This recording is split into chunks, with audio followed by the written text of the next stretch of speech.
Soalan ulang kaji sejarah tahun 6, unit 1, lahirnya sebuah cinta.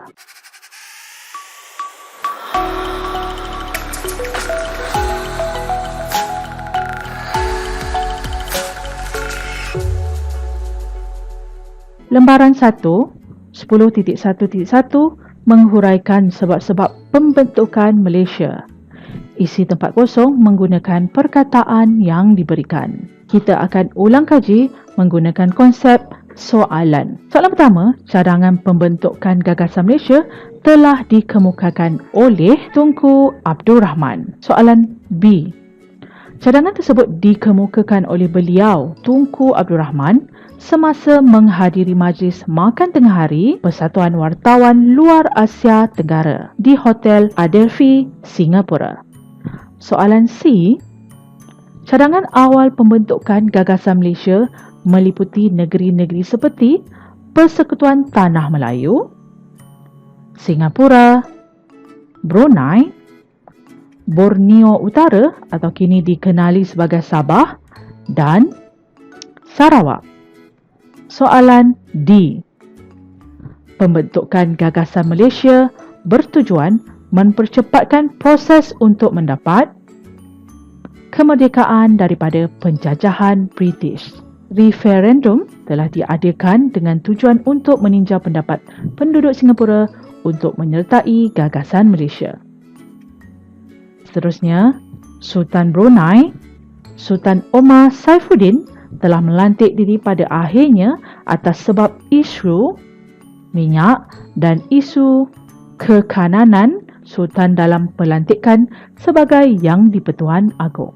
Soalan G, kejayaan pembentukan Persekutuan Malaysia pada 16 September 1963 adalah disebabkan oleh semangat, kerjasama dan permufakatan antara pemimpin-pemimpin negara kita. Lembaran seterusnya menyatakan matlamat-matlamat pembentukan Gagasan Malaysia. Terdapat 3 matlamat pembentukan Malaysia.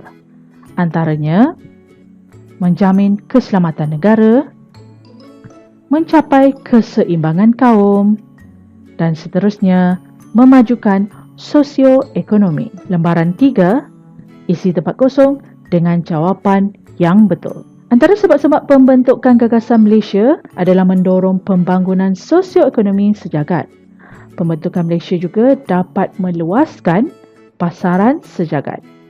Di samping itu, dapat menarik pelaburan dari negara dan seterusnya menaikkan taraf hidup rakyat. Sebab kedua, dapat mengimbangkan jumlah penduduk. Pembentukan Malaysia dapat mengimbangi komposisi pelbagai kaum di negeri-negeri sejagat, terutamanya penduduk kaum Melayu dan kaum Cina. Sebab ketiga, pembentukan Gagasan Malaysia mempertahankan keselamatan negara.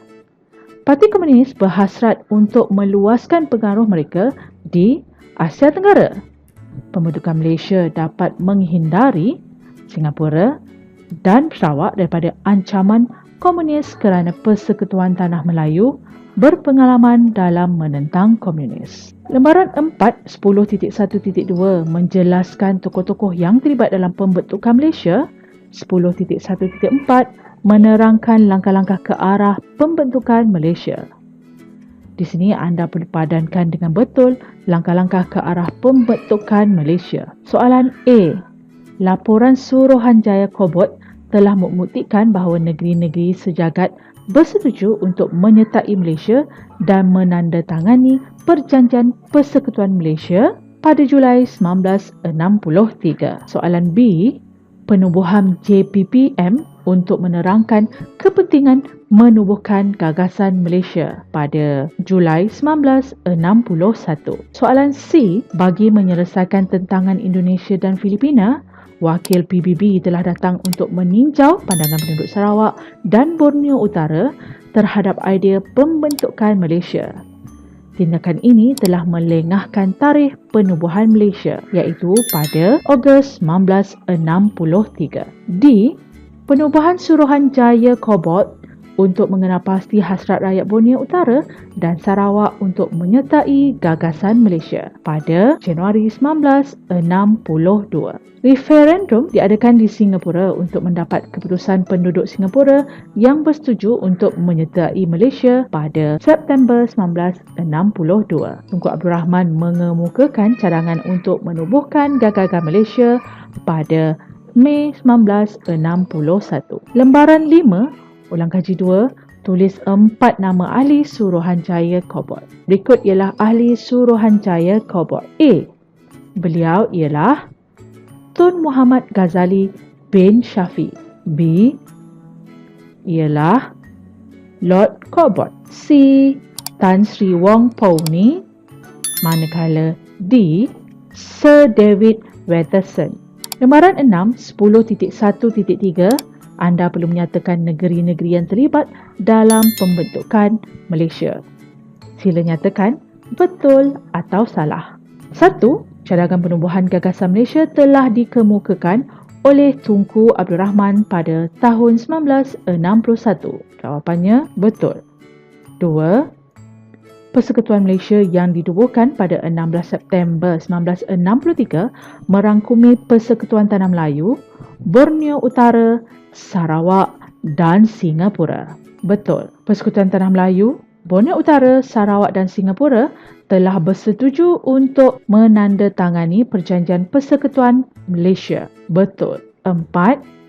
Perjanjian Persekutuan Malaysia telah dimeterai pada Jun 1963. Salah. Jawapan yang tepat ialah penggubalan Perlembagaan Persekutuan Malaysia berasaskan Perlembagaan Persekutuan Tanah Melayu dan merupakan persetiaan yang penting dalam sejarah negara kita. Betul. Lembaran 7, berdasarkan pernyataan berikut, anda dikehendaki tulis nama pemimpin. Pertama, kenal pasti wajah pemimpin ini. Beliau merupakan pengasas Patri Pesaka. Beliau bertanggungjawab untuk mendapat sokongan daripada kaum Bumiputera untuk menyertai Malaysia. Beliau telah dilantik sebagai Menteri Persekutuan dan Menteri Hal Ehwal Sarawak. Jawapan, Tun Temenggung Jugah Anak Bahrieng. Tokoh yang kedua, beliau merupakan Presiden Singapura. Beliau memimpin anak buah beliau menyertai gagasan Malaysia dengan tujuan untuk menghalang pengaruh parti berhaluan kiri yang semakin berleluasa dan ancaman komunis pada masa itu. Jawapan, Lee Kuan Yew. Pemimpin yang seterusnya, beliau merupakan pengasas parti UNKO. Beliau memimpin Puak Kazazan untuk menyertai gagasan Malaysia. Selepas pembentukan Malaysia, beliau telah diberi amanat untuk memegang jawatan Ketua Menteri Sabah yang pertama. Jawapan, Tun Muhammad Fuad Stephen. Pemimpin yang keempat, beliau telah mengemukakan cadangan pembentukan gagasan Malaysia pada 27 Mei 1961. Beliau juga wakil Malaysia dalam menandatangani Perjanjian Persekutuan Malaysia dengan British. Jawapan, Tunku Abdul Rahman. Pemimpin yang kelima, beliau merupakan pengasas parti SNAP. Selepas pembentukan Malaysia, beliau telah dilantik sebagai Ketua Menteri Sarawak yang pertama. Beliau juga salah seorang ahli dalam JPPM. Jawapan, Tan Sri Dato' Ahmad Stephen Kalong Ningkan. Pemimpin yang keenam, beliau salah seorang ahli dalam Suruhanjaya Kobot. Sebagai Setiausaha Agung Kementerian Hal Ehwal Luar Negara, beliau bertungkus lumus untuk merealisasikan idea gagasan Malaysia. Jawapan, Tun Muhammad Ghazali bin Shafie. Pemimpin ketujuh, beliau merupakan pengasas parti SUPP. Parti SUPP di bawah pimpinan beliau telah banyak menyumbang kepada usaha pembentukan Malaysia. Beliau ialah Tan Sri Dato' Omar Ong Ki Hui. Pemimpin ke-8, sebagai Timbalan Perdana Menteri Persekutuan Malaysia, beliau telah diberi amanat untuk membantu Perdana Menteri untuk menjelaskan kebaikan pembentukan Malaysia.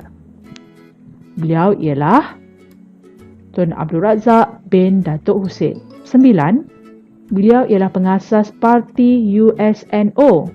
Selepas pembentukan Malaysia, beliau telah dilantik sebagai Yang di-Pertua Negeri Sabah yang pertama. Jawapan: Tun Datuk Mustafa bin Datuk Harun. Baiklah, itu saja ulang kaji kita pada hari ini. Sekiranya anda rasa perkongsian saya pada hari ini menarik dan bermanfaat, sila tekan butang like, tekan juga butang subscribe. Jangan lupa tekan butang lonceng agar anda mendapat notifikasi terkini daripada saya, Cikgu Lin Zack. Sila tinggalkan komen anda atau anda boleh berikan sebarang cadangan sebagai penambahbaikan. Sudi-sudikan tekan butang share dan kongsikan dengan rakan-rakan anda yang lain agar manfaatnya kita dapat bersama-sama. Akhir kalam daripada saya, Cikgu Lin Zack. Hidup berilmu dikongsi bersama untuk manfaat kita semua. Assalamualaikum dan bye. Jangan lupa subscribe tau.